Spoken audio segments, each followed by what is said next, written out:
You've done optimization problems in the past with grade 11 math. Remember the find the maximum area if you've got this much fence to put around a river, or a ball is thrown up in the air, what's the maximum height that it reaches? And we found that with parabolas by completing the square and finding the vertex. Now that was a technique that only worked for parabolas, but other types of functions can have maximums and minimums as well. And so now we're going to look at how calculus can help us solve those. So our steps to solving an optimization problem, we're going to create an equation so that that equation could have maximums and minimums. Okay? And then we're going to find our derivative and set it equal to 0, because if you set your derivative equal to 0, then your tangent's going to be horizontal. And that means it's either going to be a maximum or a minimum or a stationary point of inflection. But we can do either a first derivative test or a second derivative test to figure that out.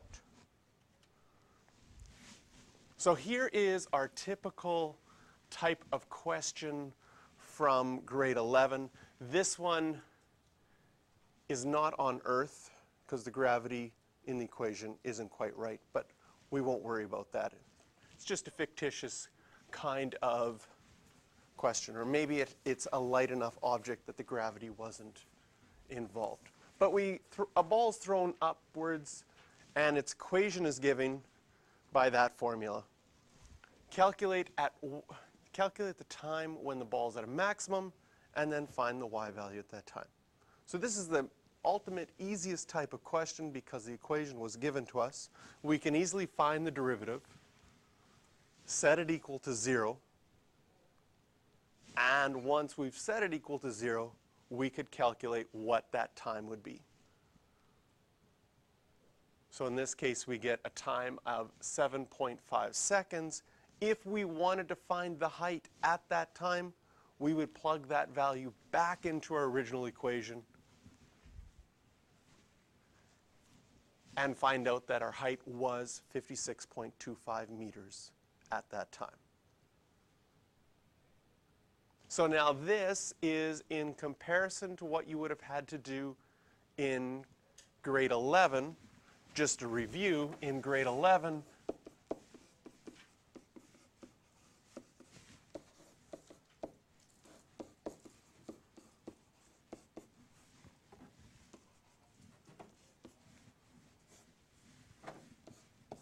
you would have completed the square. And you would have divided 15 in half, squared 7.5. I don't know how good your squaring is. 56.25. And then to realize you've actually subtracted 56.25 on the outside, so you'd also have to add 56.25. And you would have got your vertex to be 7.5, 56.25. That parabola is going down, so you would know that that was a maximum. Oh, I forgot the squared, thank you.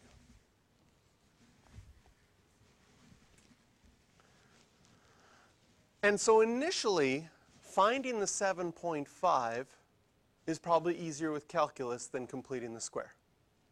Okay? Finding the 56.25, equally amount of calculations needed because you have to plug it back into your original equation. But if you have a calculator for either one, you could use your graphing calculator to find that maximum anyways. Another typical type of question from grade 11. Fred wants to enclose a rectangular parking lot with 60 meters of fence. There's a building on one side, so no fence is required. I love this question because this, Fred, I don't know if he's thinking, here's his building, here's the building, and he's going to put a fence around the parking lot so nobody can park in there. Or maybe he's building the fence during the day so nobody can leave. Maybe he's secretly trying to steal all the vehicles. So, first of all, we set up our equation for the situation. And we know that two of the sides are going to be the same. And in grade 11, you often didn't write this as y. You just figured it out to be 60 minus 2x right away. But it's not bad to use a system of equations and say, I know that the perimeter, the amount of fencing I have is 60. So that means that I can set up 2x plus y is equal to 60, and it's not hard to rearrange that so that you can get y in terms of x. And once I know that this y here is actually 60 minus 2x, I can set up my area in terms of x only. And again, here in grade 11, you would have completed the square to find the vertex. Now with calculus, we can just find the derivative. And with that derivative, set it equal to 0 and find out we're going to have a maximum when x is equal to 15. And if x is 15, you could plug it in. You could find that y is equal to 30. And then to find the maximum area, it's just 15 times 30. Or you could plug 15 back into your original equation.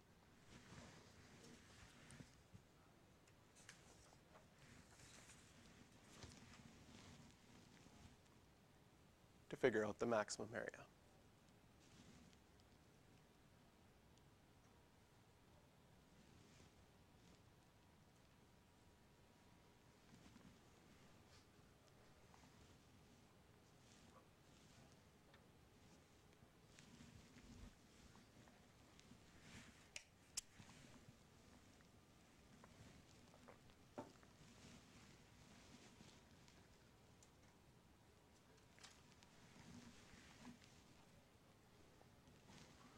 So now we'll move on to a question that you looked at originally in grade 12. And in grade 12, to find this maximum, the only thing you could do was use your graphing calculator. We've got a piece of cardboard that's a rectangular, that's 10 centimeters by 7 centimeters. And if you cut squares out of the corners, you could fold it up to make a box. Question is, what size of square should you cut out of those corners so that you could make the biggest box possible, right? And so this is a great optimization problem, because if you were a business and you were trying to build cardboard boxes to ship things, well, you still use the same amount of material, but some boxes hold more than others.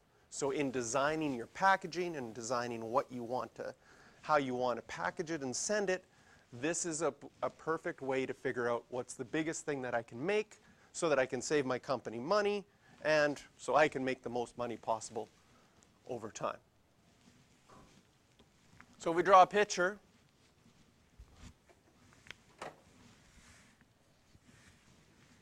we've got our cardboard, we've got the little squares to be cut outside of in each of the corners.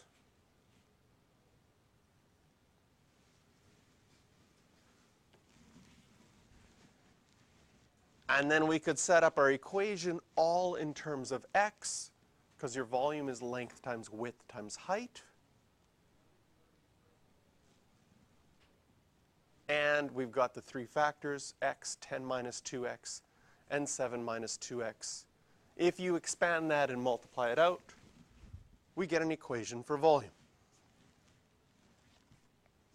Now from grade 12,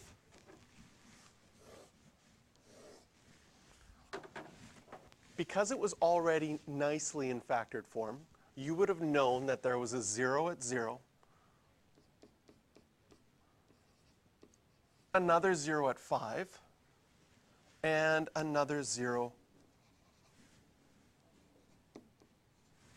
at 3.5.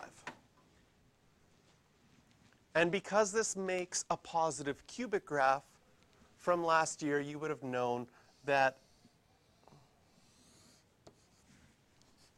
this graph looks like this. Now in this situation, okay, that's the complete cubic graph. But if we think about the situation that we're dealing with, we actually should go back and say, it doesn't make sense to do any of this, or this, or this. Why? Well, I can't cut out a negative box out of the corner, or negative square out of the corner. That's very hard to do, even with sharp scissors.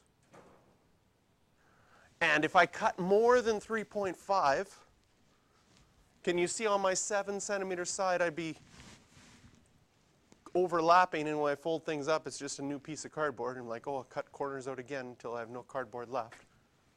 Doesn't actually make a box. So in reality, the only part of this graph that makes sense is this part between 0 and 3.5. That being said, it's not bad to have the idea of the shape of the cubic there. But what we're really concerned about is that maximum, and when does that happen? And again, in grade 12, there was no way that we could figure that out other than using technology. But now, we've expanded our equation. We can find our derivative. We can set our derivative equal to 0. And I found where it was equal to 0 using a graphing calculator. But if you wanted the exact value, you could use your quadratic formula.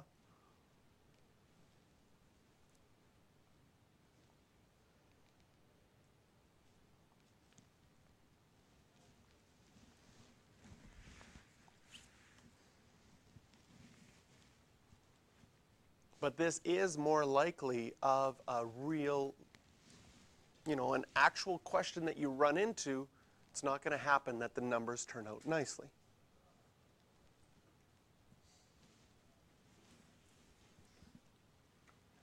And then once you've got your x value, you could plug that value back into your calculator and find your maximum, your y value as well.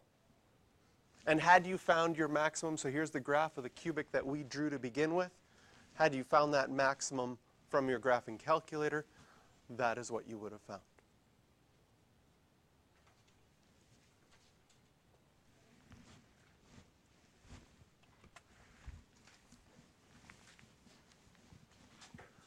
We got a right-angled triangle. The lengths of AB and BC vary with each other, but their sum is always 6. So I can label AB as X and BC as Y, and I know that the two of them add up to 6. So that means that the length of BC would have to equal 6 minus X.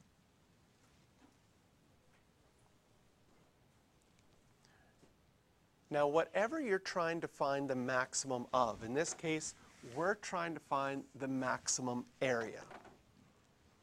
So since we're trying to find the maximum area, that's the equation we want to set up. Area equals something. So we can find the derivative of that and find the maximum area.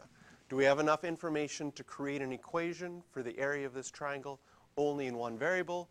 Yes, we do. We can say the area is 1/2 base times height, and the base is 6 minus x, and the height is x. So a little bit of algebra and rearranging things,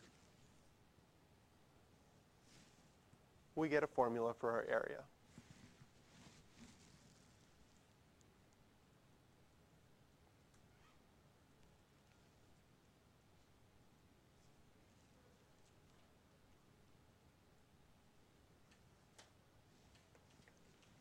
And then to find the maximum area, we just need to set our derivative equal to 0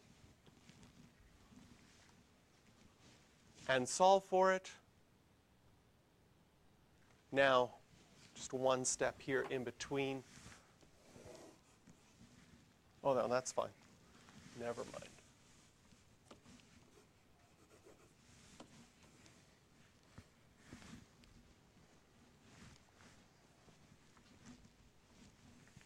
And once you have your derivative, it's a really easy equation to set equal to 0 and solve for. X is equal to 3.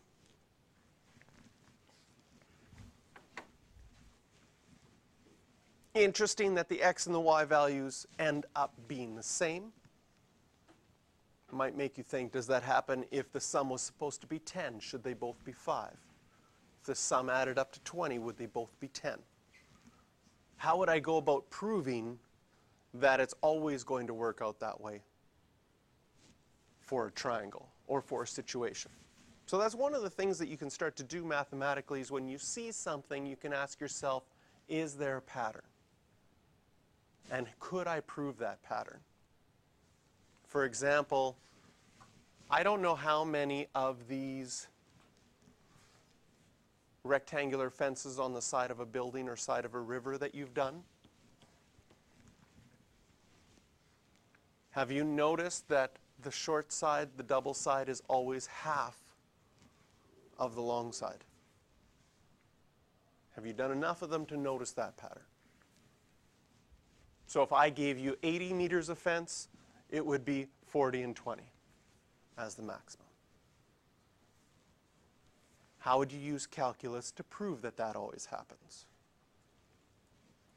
Those are things that you can look at further. Now, I try not to tell anybody in grade 11 that pattern, because then they don't complete the square anymore and they just write the answer.